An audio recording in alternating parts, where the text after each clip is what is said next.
Hello and welcome into the show. I am in the midst of a taper. So what that means is I have a race in, let's see, it's Sunday. So Monday, Tuesday, Wednesday, Thursday, Friday. So like 5 days, I guess, 4 days. I don't know how time works or how people count, but I have a race in 4 days. So I'm in the midst of tapering. Tapering basically means you built up all this running volume and you are just coasting into your race.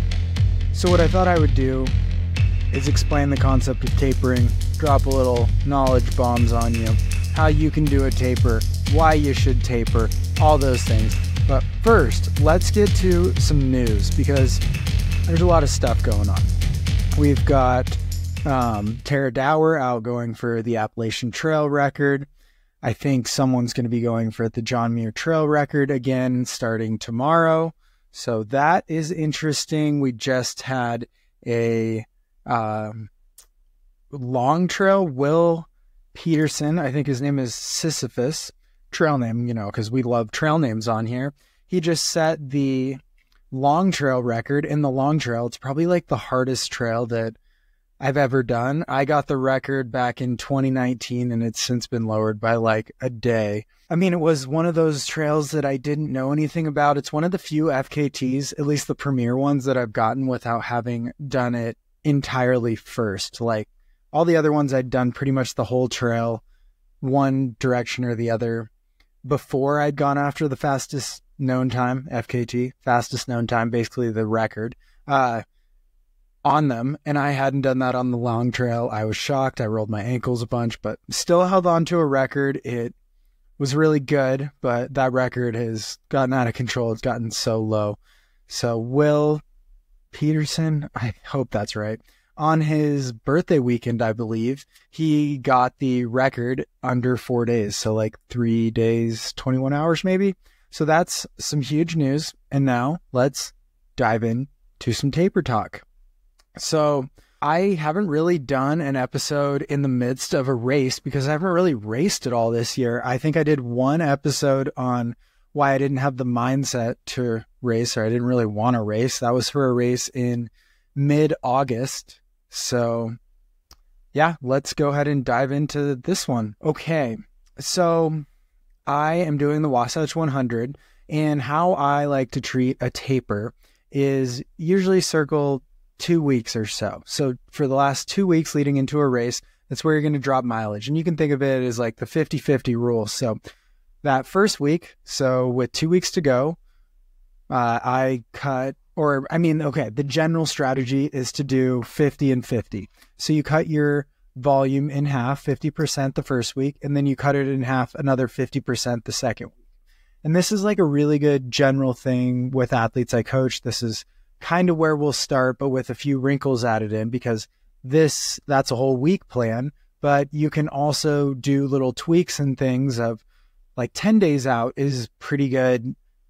I mean, with studies and a few different things to do a hard effort, not like a race effort or anything, but you can do like a moderate to harder, like hill workout, like a confidence boosting workout is what I like to call it. So maybe that's doing an interval workout on a hill or something, or just feeling light and springy, but you're not going to exertion. You're not going to like complete exhaustion.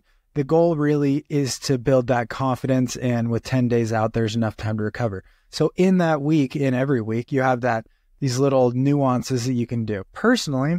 And I think this is where it's really valuable to work with athletes across multiple races as a coach. And I'll just share from me, so I don't want to throw anyone else out there with out there knowledge. So what I really like personally is I've found 2 days off in a row is like a magical reset. I think as I'm designing my own training going into the fall, we'll get into that in a little bit. That's going to be kind of a highlight. Is I feel like I don't need 1 day off, but when I get 2 days off in a row, it's like a magical reset. Legs feel perfect. I feel ready to go. So what I like to do with the taper is schedule in that 2 week period, the 2 week taper, pretty standard taper period, is 2 different times where I get 2 days off in a row. So this might be right when the taper starts. So let's take this one. I finished the Ruby Crest Trail, 75 miles with 18 or 19,000 feet of gain, finished that last Monday. And so I took I ran on Tuesday.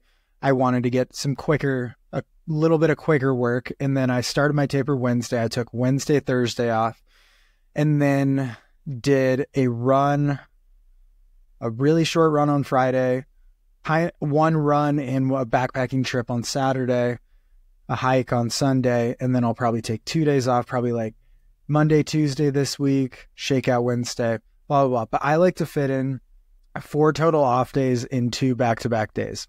That's how I do it. That's how my body likes it. So that's what I stick to. It's one of the things where once you get a taper nailed and you know what works, you don't need to change it no matter what the distance. Maybe you can shorten it by a day, shorten it by a couple days, change a couple things. But once you know how your body likes to taper and show up on race day morning feeling good, stick with it. That is magic. And so the 50-50 rule is pretty good to start with. And then the little things of like, oh, I like the multiple days off in a row just makes me feel like I haven't run or haven't exhausted myself recently at all with just 2 days off. So that's kind of how I like to do it. So the other thing in a taper that I like to do is this is when you could really dive into the course more. Like you probably have a pretty good idea what you want to do, pretty good idea what your goals are, because that's pretty important in training and moving towards hitting those goals basically, and how you're ramping up training and designing it.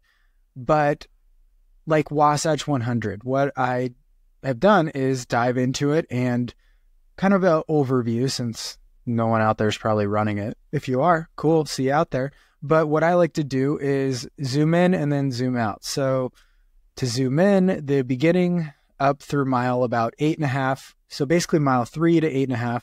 There's like 5,000 feet of climbing roughly.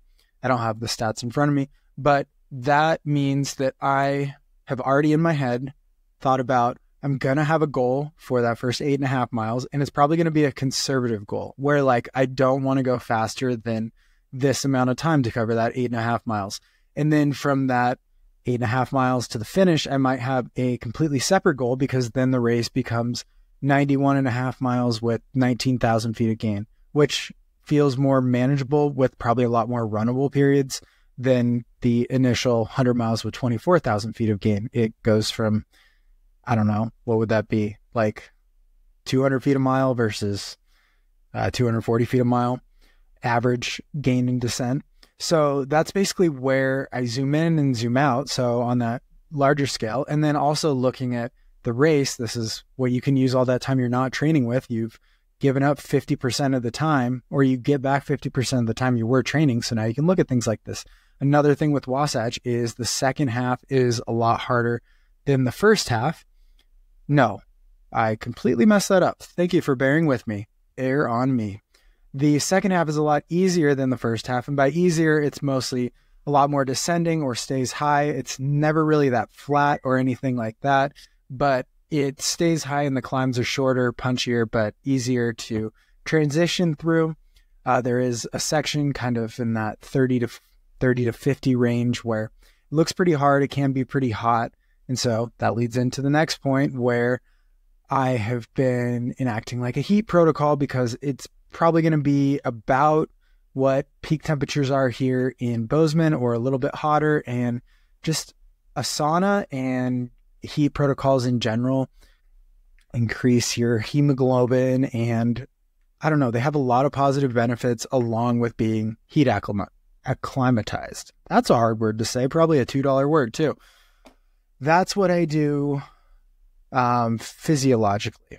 Psychologally, it is a lot of, so I'm a very visual learner. I think we've been through that on the podcast before. I can remember scenes and things in my head. I have many pictures. I can just, I don't know, imagine and think of things, but not so much just by like concocting something without having seen it, I guess would be how I would describe it. Okay.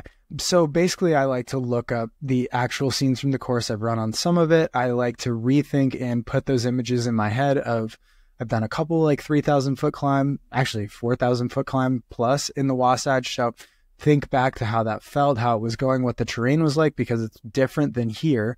It's a lot more rock, but it's like the rock that you can trust. Like it's had so many feet on it that any loose rock or loose dirt has already been eroded away by footsteps. So there are like unstable and looser stuff, but anything technical in the Wasatch compared to Montana is a lot more stable and trustworthy. So that's a huge thing. I like to envision that. I like to think about it, and any runs that I'm doing. So this would be in that second week. So I'm not to my final week where the race is next week, basically. So on Saturday, I went out and tried to find some pretty similar terrain and test the shoes that I'm going to wear and just make sure that I like what I have on and that I'm going to be able to trust them. It's like I already knew I was going to wear those shoes. I just wanted to completely know, like 100% belief in the gear that I'm going to wear. So that's a huge thing that I work into the taper as well. Along with that mindset, that visualization, thinking through like, oh, the night will be tough. What do I need? It could be anything from a playlist, a crew manual, what I want my crew to do, looking at the changing temperatures. How about after the race? Where are we going to stay and shower? How about before? When are we going to get there? Are we going to take a shuttle or drive there? These are all things I want to figure out like days before the actual race, if not weeks, because that's what will alleviate the nerves, because, nerves can hit Wednesday, Thursday, whenever leading into the race. And so if you've gotten all these decisions done ahead of time, then you're ready to start your race. Because ideally let's just take 100. In 100, you want to have made all the decisions you're going to make ahead of time and let your crew know. So if your goal is to finish, it's like, I want to keep going, even if I have to sit for a while or if I have to slow down or whatever until I'm cut off by the race. So if you tell your crew that ahead of time, then when it's really hard and emotionally you want to quit, your crew can have you keep going because that's the plan. Or something like, I only want injury to slow me down. Or like last year for Javelina 100, which is a flat and fast 100, I wanted to see how fast I could run 100. So I told my crew, my plan is to push as hard as I can for as long as I can. And I certainly will blow up at some point, but I just want to see how I can get to that point. And then I want to get from there to the end. I don't want to quit. So I got to about 80 miles with, I don't know, maybe in 12 hours or so. And then it took like 4.5, 5 hours to do the last 20 miles. But I wanted to get to that blow up point, see what my body could do, see what pace I could hold, how long I could hold it. And that's what I did. So that was a completely different plan than you would expect for a 100 miler, because I just had a different goal then. I'd never pushed a pace like that or a race like that. And I wanted to, obviously. Okay. So the reason for tapering, whether it's an FKT or a trail race or just anything in life that's going to be physically exhausting, is you gain about 3 to 5% of performance. Like you perform 3 to 5% better depending on the person. Sometimes I think it actually could drop down to like 1%. So some people don't respond as well to a taper. I always thought that, but I'd never taken 2 days off in a row, and I find that to work really good for my body. So the thing is, it's very, very variable, very variable. I like that combo, the VV combo. For every different person, is you don't know how it's going to affect you until you actually do it. And then it's the trick of finding the perfect taper for you. Like some people, it's probably like some athletes that I coach, it's like want to stay on the same schedule. Maybe it's 5 days a week of running. We just drop the volume 50% on every day, or drop the intensity or whatever. So it's like sticking to the schedule matters the most to them, and especially with their life. Like that's the thing that they're focused on and gives them comfort. So it's not the double up rest days or change what's happening on what days. Other athletes, it's like maybe it's that test the legs, want to feel confident and healthy fast. And other athletes probably like not as confident with, I don't know, poles or a pack or something like that. And it's like, let's do every run, even if they're 30-minute runs with that gear, just to test it out. Or little things like, are you going to be running with poles and then stowing them? Like these are all little things that can work on during that taper, and ideally would have worked on for a couple months, especially leading into it. But they're just things to think about, and so that they're front of mind and kind of you remember it. Like another thing in the same realm is with athletes, you would never train like without pulls, but maybe in that last week you would practice just like 5 times in a 30-minute run, putting them in and taking them out. So it's just like second nature when you get to the event. One thing that I like to do is go out at night and just remember how to run with a headlamp, because the shadows are a little different. Things feel a little different. So it feels pretty valuable for me to just remember how it feels to see the rocks like that, how to step, how my eyes interact with it, especially downhill running, how you're picking up things, how far ahead you're looking, how to even tilt your headlamp. So these are all things that I like to put out there and focus on. It's all different for different athletes, but this is kind of how it works for me. So Wasatch, as I've kind of gone through this and landed upon things and how I want to do things, I always have this basic Google Doc that I send out to crew. And personally, this is different for everyone. What I like to do is have a pacer only focus, like number one goal. Your number one goal is navigation, and you have everything you need. I can take care of my calories. I can worry about pacing. I can do everything like that. But if I can get rid of any worry about going the right way or hitting a flag or a junction that might be unmarked or something, and my pacer can confirm, take care of that and take us the right direction, and all I have to worry about is fueling, hydrating, and moving, then we're all set.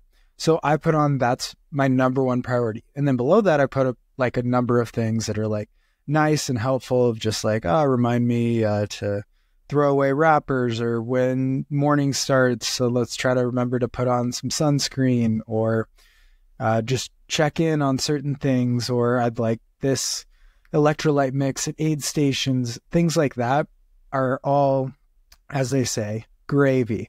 But I think the one goal and one expectation for someone to execute really well is the best way to navigate that, and then you kind of co-attack everything else. So for me, for a pacer, it's I'm going to run my hardest. You make sure we're running the right way and I'm using those miles in the right direction. And then the other thing is I like to come up with a plan and share some of this with pacers, especially a spreadsheet. I like to make one that can update, where it's like, he got to, Brighton, that's a thing on Wasatch, at this time, and then it'll update down the rest of the spreadsheet on where my projected time will be everywhere else. I've built a lot of these spreadsheets. I built some in my past career that use pretty complex formulas to, guess, to come up with a time that it thinks I'll get to the next crew aid station. So it just makes it easier on the crew to have a pretty round estimate. I always like to overshoot it just by a little bit. Internally, personally, what I'll do is I'll make a spreadsheet that has a similar thing, but it'll be set. I won't have to insert anything. And I like to, actually, my athlete I coach, Jameson Collins, who was on the podcast a month ago or so, you should check him out. He taught me, he would save that spreadsheet as the background on his phone. So you wouldn't even have to open your phone to see kind of, it could be whatever you want. I like to have like 3 columns. So it's like miles or miles between, and elevation gain, and then like initial projection or estimate, or like goal time. Like one of those is the other column. And then it's just like a general overview of, you just click your phone so it shows that lock screen, but it already shows all the information that you're looking for. So that's one thing, how I like to prepare as well. I think that's pretty much what a taper entails for me.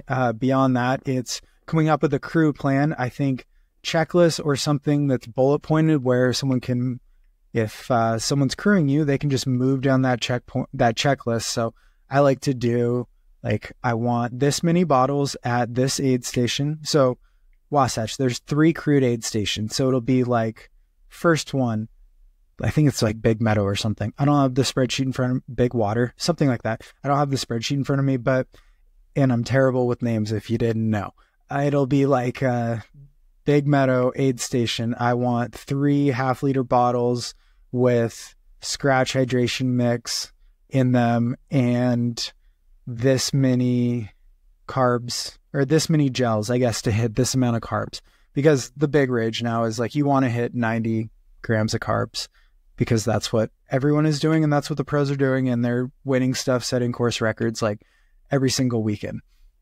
So that is what I'll have on my spreadsheet, that will tell the crew exactly what I'm looking for. And then like the second one, it'll be like, all right, night gear, that'll already be packed in probably like a gallon Ziploc bag where it's probably like a light wind jacket, a more powerful headlamp, because I'll have like a tiny backup, like thimble size light that would work, but it wouldn't be like ideal. I'll have that in my pack probably the whole time, but it'll be more substantial stuff for night. It'll be a little different. And then on the third one, it might be like, oh, now it's net downhill. I'm going to try to push it pretty hard. Maybe I have these, maybe, I don't know, you have a different pair of shoes that feel better going downhill, or get rid of your poles. Like all these little things, when I said earlier, like you want to make all your decisions ahead of time, it all comes back to this thing where your crew knows what you're doing. You know what you're doing. Your pacer knows what you're doing and what they're doing.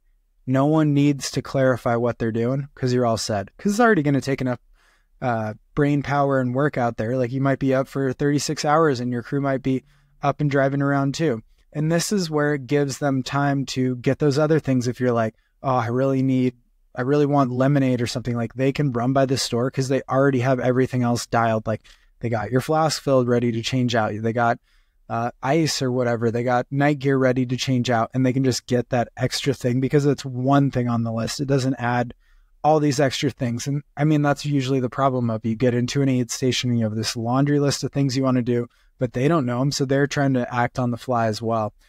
So that's kind of the taper style. This is when you dial in that crew plan, you dial in that pacer plan, you set expectations, you can work on things, but it's really about gaining confidence. Like, does a flat and fast run give you confidence? Does climbing a little more give you confidence? Does hanging out, socializing with your friends more? Does more rest? Does some flexibility work, stretching? Does a lot of visualization add benefit to your race? That's what tapering's all about. You want to enter in the best mindset. I almost said mind space because I meant to say headspace, but instead I said mind space. So I personally like to do a lot of visualization of just what it's going to feel like out there, especially for FKTs. I like to do the visualization of, this is the time I felt as tired as I'm going to feel out there. Or if you haven't before, this is how I expect I'm going to feel out there. And this is what I'm going to focus on. So a strategy for that would be on, let's say I've only done one FKT and I'd only done the Arizona Trail. I would be like, this was the time when I was hallucinating trees turning into witches, and this is how I'm going to deal with it. And the answer would be, I'm going to know which direction I'm going, and I'm going to follow the line on my phone. I'm going to be completely comfortable and have enough battery power or whatever to keep my phone charged, because I know that I'll be able to come out of this hallucinating state and exhaustion at some point. I don't know how long it'll be, but in the meantime, what I can do is continue to chip away at this FKT or this fast record or pace by following the line and just moving on that, trusting that I've done the work, I've put in the route, it's easy to follow, I know how to use my mapping software, and I can follow that as long as it takes for me to come back around and feel confident again. And this is another good thing for races, having your mapping software or whatever you're going to use to follow the course really dialed in, know how you're going to use it, and be confident using it, so that when you are tired or when you are alone or you don't see a flag for a while, all you have to do is pull out your phone, double check, and be like, all right, still on the right track, continue moving at the effort level, let's go. All right, that's kind of the taper plan and strategy that I use. I give athletes how things work. This wasn't probably that funny of an episode, but I guess something funny is when you taper, you do get like taper tantrums. So you feel like you suck at running, especially the first week of a taper. Like this week, I think I did like 44 miles or something. So like half of what I'd been doing pretty much before, and you just feel like you suck at running. It's pretty funny.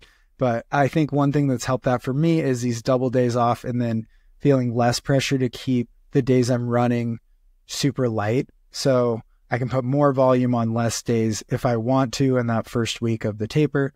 So I just feel a little bit more connected to running, a little more connected to the event I'm going to do, which is obviously longer than just a 30-minute run or something.